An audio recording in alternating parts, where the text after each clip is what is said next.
Hello everyone. Let's start our next topic, availability in our system design classes, which is day 2. So in last class we understood what is scalability. Now what is availability. In this blog we'll explore concept of availability tiers, strategies to improve availability and best practices for achieving high availability. Okay, let's understand exactly what is availability. Availability refers to the proportion of time a system is operational and accessible when required. Okay, it is exactly the definition is proportion of time a system is operational and accessible when required. So that means at any point of time how much the system is operational and available, accessible. It is usually expressed as percentage, indicating the system's uptime over a specific period. The formal definition of availability is availability equal to uptime by uptime plus downtime. What is uptime? Uptime means the period during which a system is functional and accessible. Downtime, during which a system is unavailable due to failures, maintenance or other issues. So from the definition we can understand few points. System should be always available. Should be always available. System should be always available. That means it should be always up. Should be always up. And we calculate how much time the system is available. Okay, how much time system is available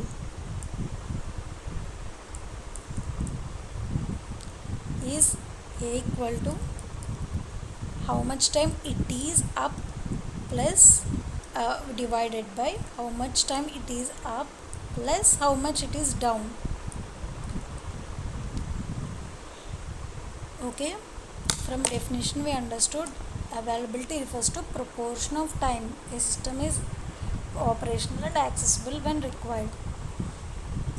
Okay, that means if you visit a website, how much it is available for the user, how much it is up and running, that is important, this formula. Next, if you are fine, okay, next availability tiers. So first we understood what is a availability. That means system should be always available almost, but sometimes system is unavailable. What would be the fair case of reasons the system is failed? It can be a maintenance downtime or other issues. So maintenance is fine, we can make it, we can handle that, but we should handle the failures. That means we should make system fault tolerant. It should available at any point of time. That means we should work on this downtime part. Uptime, it is fine. Next, availability tiers.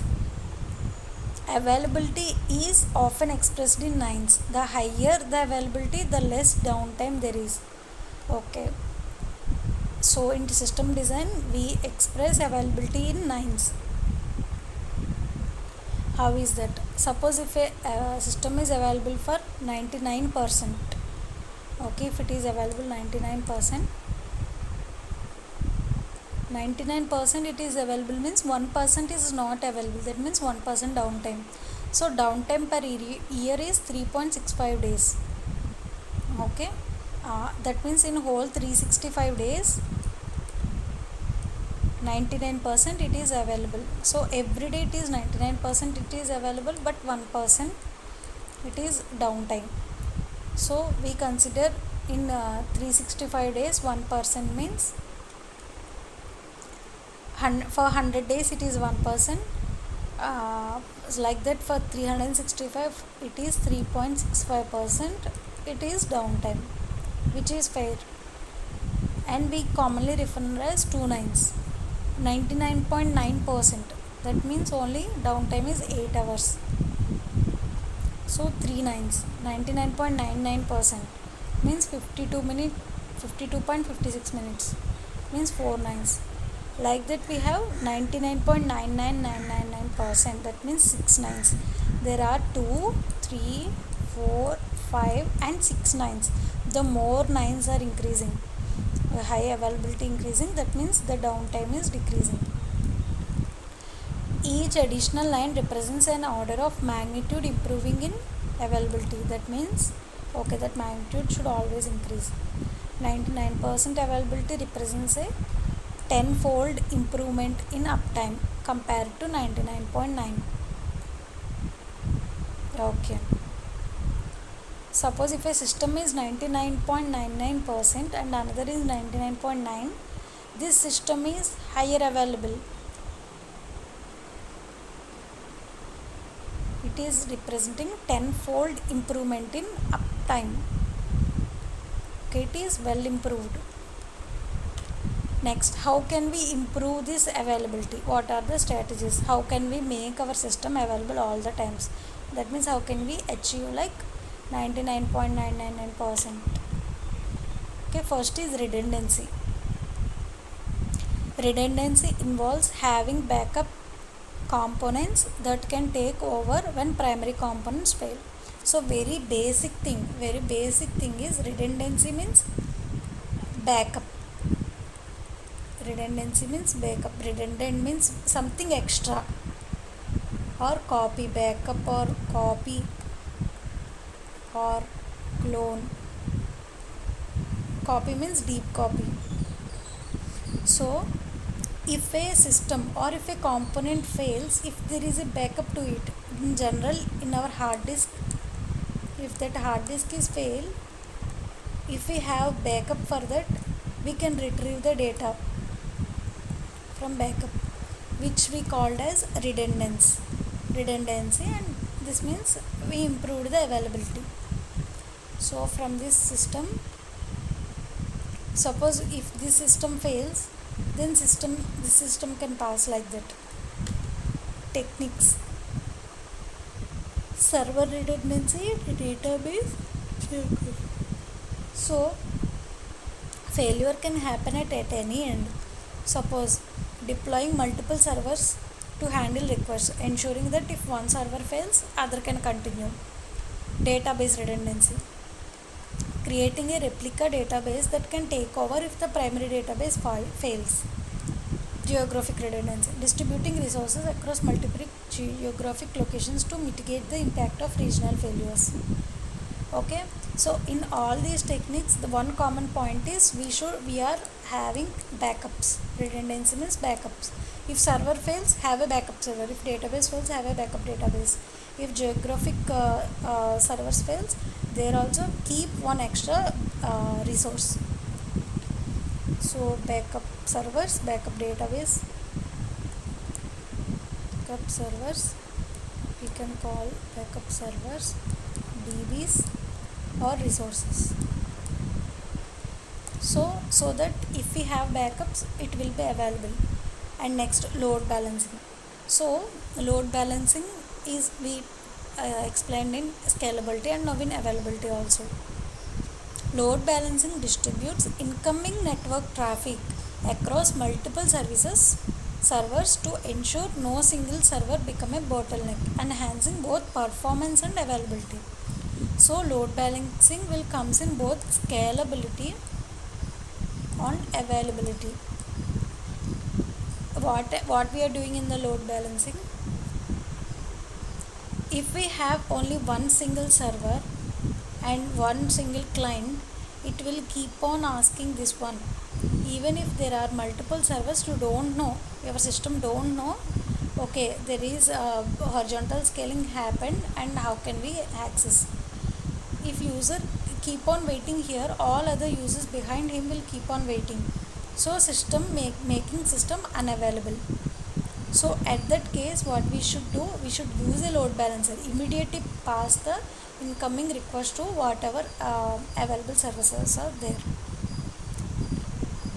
Techniques: there are two techniques: hardware load balancing, software load balancing. Physical devices that distribute traffic based on pre-configured rules. Okay, And software solutions that manage traffic distribution such as HA proxy, Nginx, or cloud-based solutions like AWS Elastic Load Balancers. Okay. Okay, so to make a system available, there are two techniques: hardware load balancing. Either in hardware we can balance the load, and in software also. Hardware we already know it will spread to different services, physical devices. Okay, physical devices will distribute the traffic. Software means some software will which is not physical, which is imaginable, will distribute the load. Here physical will distribute, here something else will distribute, not physical. So what is it? What are the load balancers we use in our day-to-day life? That is HA proxy, Nginx. Nginx works as a load balancer, and cloud-based solutions are also there, which is AWS Elastic Load Balancer. Okay. So if we use, suppose at any point of time, if we want to use a load balancer to make our system available, just blindly use the Nginx. Next, failover mechanism. So we should work on why some components are failing. Why components are failing? We should work on them. Failover mechanisms, we should work on them, and we should make some alternate things to happen if this fails. Failover mechanism automatically switch to a redundant system. Failover mechanisms automatically switch to a redundant system. Redundant system means a backup system or backup logic or backup something when a failure is detected. Client is making a request.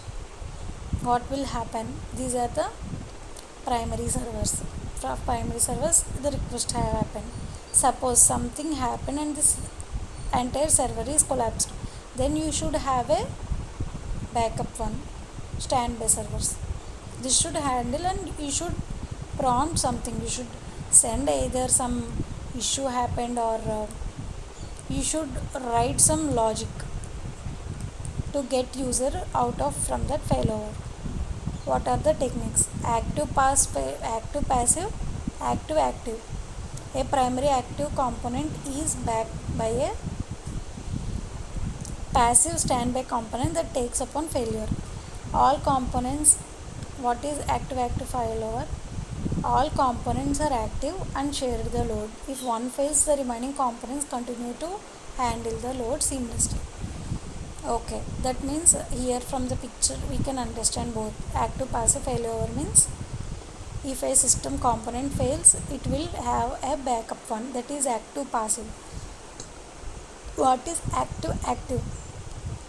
Here all components are active. If one fails, the other should handle.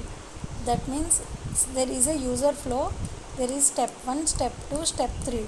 Suppose step 1 it is failed, at least at step 2 it should be handled properly. Or you should have a passive solution for this S1.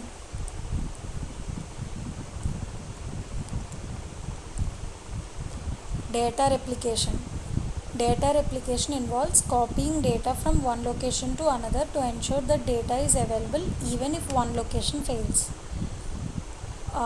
It is also more like a redundancy, data replication. So if a primary is failed, then replica will help. We just copy the data from one location to another.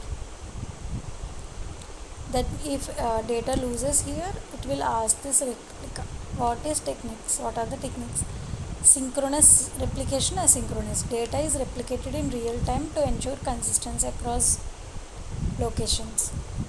Data is replicated with a delay, which can be more efficient but may result in slight data inconsistencies.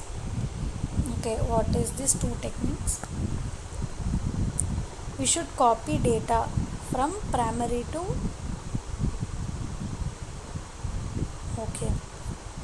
copy. How this copy can be done? Either it is synchronous or asynchronous. What is synchronous? Data is replicated in real time. Consistency across locations. That means, suppose if some data is added in this one, this data set, some new data happen, this is replica. In this replica, if in this new data will come, it will sync to this replica. This is called synchronous in the real time. If this is one of the approach, so that if this is fails, a replica one will help us. But asynchronous is also there. You do not need to directly sync with this replica. You can take some time, you can delay that process, prioritizing some other tasks, and you can copy here. Here what will happen? It is more efficient, but may result in slight data inconsistencies. That is for sure, because data sync is not happening. Next, monitoring and alerts. So to make our system more available, we should monitor.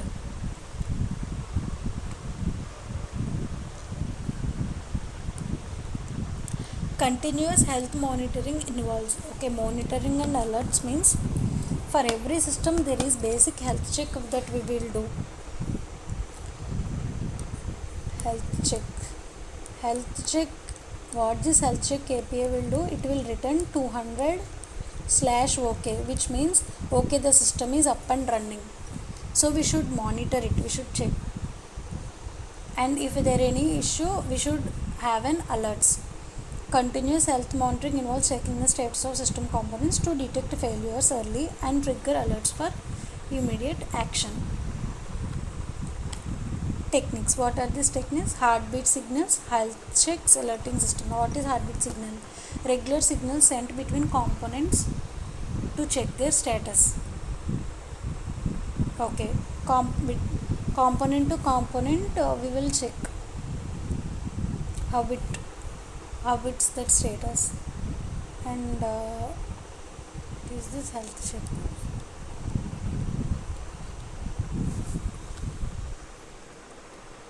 Automated scripts or tools that perform regular health checks on components. Altering systems, alerting. Tools like PagerDuty or OpsGenie that notify administrators of detected issues. Okay. What is heartbeat signal? Heartbeat signal means between the components, component to component, we will check the status. How the API calls are happening. Suppose this is component 1 and this is component 2. Suppose in a single day, if you continuously see 2 or 3 errors, some unknown errors are happening, there itself you can identify that heartbeat signal. System is unavailable at this kind of failures. And then health check means on the entire components we will run the basic health checks. Automated scripts that will run like maybe every 24 hours or every 6 hours, like that. It will continuously check system is up and running or not. And then alerting systems. So there are some tools that will continuously check our system, that is PagerDuty or OpsGenie, and that will notify. Next, best practices for high availability. So in all these there are 5 approaches we discussed so far. Let's complete this and we can check. So to make our system high available, we discussed 5 approaches, and along with we can check best practices. Design for failure. Assume that any component of your system can fail at any time and design your system accordingly. That means think of a negative scenario at any point of time in the worst case, like edge case you feel the system will fail, then work on it. Implement health checks. So regular health check allow you to detect and respond to issues before they become crucial failures. Use multiple availability zones. Distribute your system across different data centers to prevent localized features. That is high availability, right? Practice Javos engineering. That means intentionally introduce failures to test system resilience. Okay, in practice Chaos engineering means you yourself you make your system to fail, and you can check the availability of your system. Next, implement circuit breakers. Prevent cascading failures by quickly cutting off problematic services. Okay, that means one by one. Suppose a system 1, system 2, system 3 is there, or services. Our request failed here and here as well. That means one by one. So we should check them quickly. We should quickly cut off them. Use caching wisely. Caching can improve availability by reducing load and backend systems, obviously. Plan for capacity. Ensure your system can handle both expected and unexpected load increases. Okay. So it should be scalable also. If it should be available, it should be scalable too.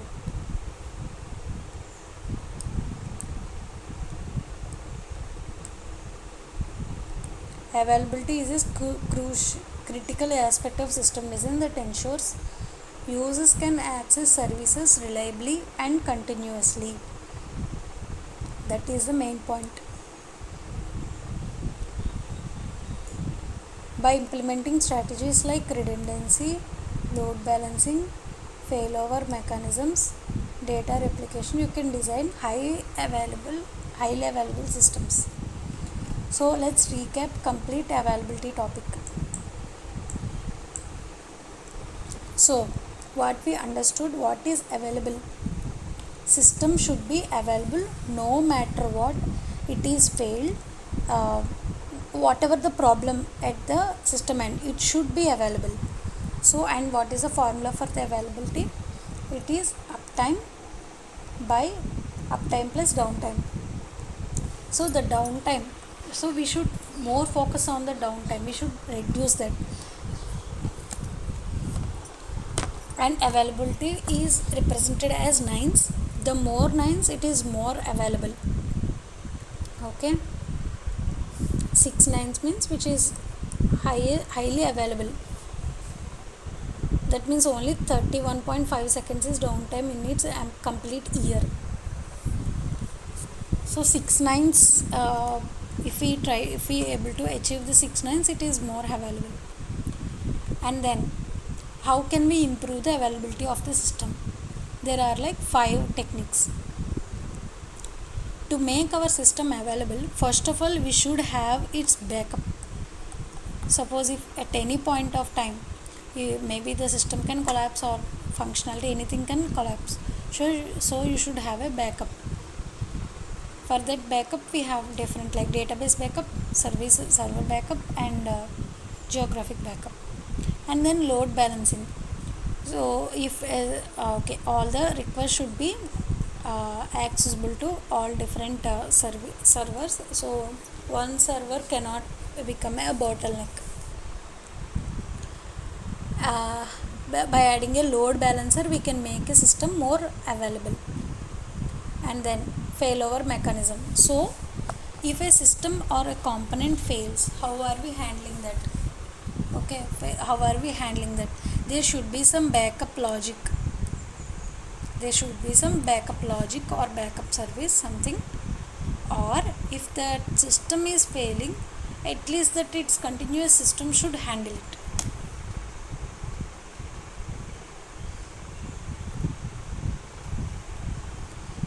So you should have some failover mechanism that can be retried, kind of thing. And then data replication. Data replication means some from server to server. What is data replication? Copying data. Copy from original database to replica. To replica, you should copy. So if original is down, suppose this is failed, then this is available. You can copy synchronously or asynchronously. And one more thing is monitoring and alerts. You should monitor component to component on high level component, and also there should be alerting systems. By following all these approaches, we can make the system high available. So what are the best practices? Suppose we have given one application. We have given one application and we are asked to make it highly available. Then how we will do? First you should know what are the failure scenarios and how are you handling it, and then it should be scalable. And then whatever retry mechanisms you are doing, and then Traverse engineering. Okay, and then you can add caching, and then you should add load balancers. You should do health checkups.